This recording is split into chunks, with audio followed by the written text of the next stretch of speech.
that we need to also focus on is the fact that people want to succeed, but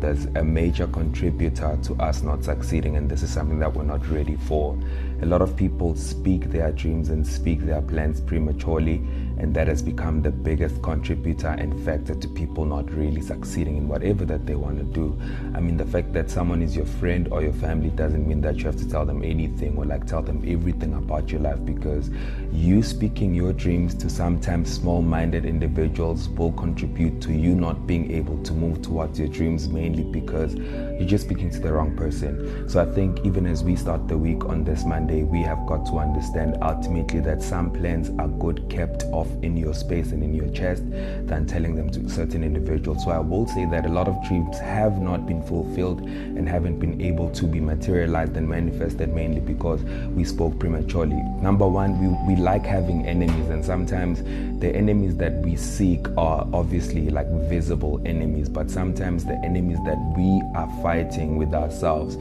are the enemies that come from within us, and that enemy would be our words and our mouths, and we need to limit what we say to certain individuals, because that can stop and thwart us from getting to our dreams and our goals. That's really what I'd like to say today for this episode of Martin Mondays, that be careful to not speak about everything and anything to anyone, because that can really stop